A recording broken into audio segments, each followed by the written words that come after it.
नमस्कार, ये आकाशवाणी चंडीगढ़ है। अब आप चंदन शर्मा से प्रादेशिक समाचार सुनिए। प्रधानमंत्री नरेंद्र मोदी कल नई दिल्ली में कर्तव्य पथ पर नवनिर्मित कर्तव्य भवन का उद्घाटन करेंगे। इस अवसर पर प्रधानमंत्री सार्वजनिक कार्यक्रम को भी संबोधित करेंगे।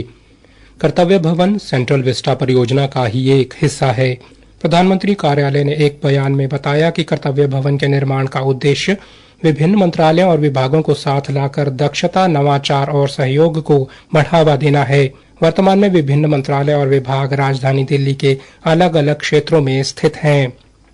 हरियाणा के मुख्यमंत्री नायब सिंह सैनी ने कहा है कि मोरनी जैसे पहाड़ी क्षेत्र में किसानों को फसल उत्पादन में आ रही चुनौतियों को दूर करने के लिए कृषि एवं किसान कल्याण विभाग किसानों से बातचीत कर समस्याओं की पहचान करे और उनका समाधान प्राथमिकता के आधार पर सुनिश्चित करे।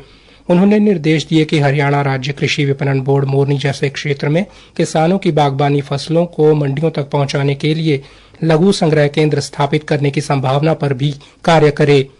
मुख्यमंत्री कल चंडीगढ़ में वर्ष 2025-26 की बजट घोषणा के संबंध में विभिन्न विभागों की घोषणाओं की प्रगति के संबंध में आयोजित समीक्षा बैठक में अधिकारियों को संबोधित कर रहे थे।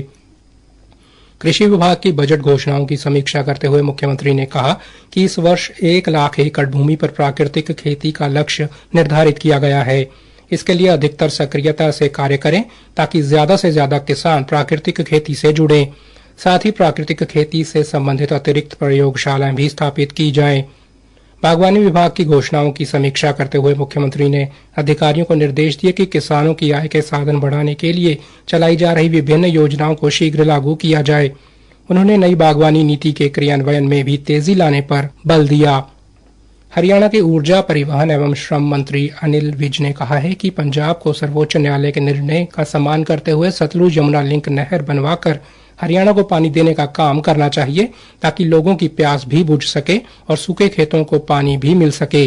श्री विज मीडिया कर्मियों द्वारा पंजाब एवं हरियाणा के बीच SYL को लेकर होने वाली बैठक के संबंध में पूछे गए सवाल का जवाब दे रहे थे। उन्होंने कहा कि हरियाणा और पंजाब पहले एक ही थे और सब कुछ साझा था, लेकिन फिर पंजाब से हरियाणा अलग हो गया। उन्होंने कहा कि हरियाणा का पानी पर भी बराबर का हक है। शीर्ष अदालत ने भी हरियाणा के पक्ष में फैसला दिया हुआ है। श्री विज ने कहा कि पानी पाकिस्तान में जा रहा है जिसे पंजाब कबूल रहा है और उसको रोकने का पंजाब सरकार कोई प्रयास नहीं कर रही। दिल्ली स्थित क्षेत्रीय पासपोर्ट कार्यालय ने पलवल के आवेदकों को पासपोर्ट सेवा घर बैठे उपलब्ध कराने के उद्देश्य से पासपोर्ट मोबाइल वैन सेवा शुरू की है। उप पासपोर्ट अधिकारी मुकेश कुमार वर्मा ने आज पलवल में बताया कि ये पासपोर्ट मोबाइल वैन जिला सचिवालय परिसर में 3 सप्ताह तक सेवा देगी।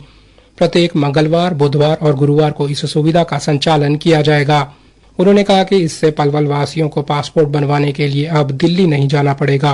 पासपोर्ट बनाने की प्रक्रिया यहीं पर पूरी कर ली जाएगी। पुलिस सत्यापन के बाद पासपोर्ट सीधे आवेदक के घर पर पहुंच जाएगा। विदेश मंत्रालय ने कहा है कि यूक्रेन संघर्ष के बाद रूस से तेल आयात को लेकर अमेरिका और यूरोप संघ द्वारा भारत को निशाना बनाना पूरी तरह अनुचित और असंगत है। मंत्रालय ने एक बयान में कहा कि किसी भी बड़ी अर्थव्यवस्था की तरह भारत भी अपने राष्ट्रीय हितों और आर्थिक सुरक्षा के लिए सभी आवश्यक उपाय करने को स्वतंत्र है।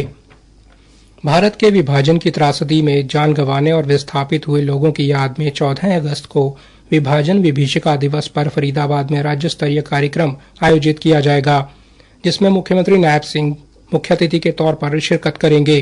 कार्यक्रम में कई मंत्री, विधायक और सांसद भी शामिल होंगे। इसी दिन शाम को एक मौन पदयात्रा भी निकाली जाएगी। इस संबंध में कल फरीदाबाद के भाजपा जिला कार्यालय अटल कमल में भारतीय जनता पार्टी की बैठक हुई, जिसमें कार्यक्रम की रूपरेखा तय की गई। भाजपा प्रदेश अध्यक्ष मोहनलाल बड़ौली ने बैठक की अध्यक्षता की और कांग्रेस को विभाजन का जिम्मेदार ठहराया। बड़ौली ने कहा कि कार्यक्रम की सफलता हेतु अलग अलग जिलों के लिए क्लस्टर प्रमुख नियुक्त किए गए हैं। डॉक्टर कृष्णपाल मिड्ढा को पंचकूला, अंबाला, यमुनानगर और कुरुक्षेत्र का प्रभारी बनाया गया है। जगदीश चोपड़ा और मनीष ग्रोवर को सिरसा, हिसार, रोहतक, जींद जैसे जिलों की जिम्मेदारी दी गई है। वहीं पूर्व सांसद संजय भाटिया को फरीदाबाद, गुरुग्राम, नूंह और पलवल क्षेत्र का प्रभारी नियुक्त किया गया है। इसी के साथ प्रादेशिक समाचार समाप्त हुए।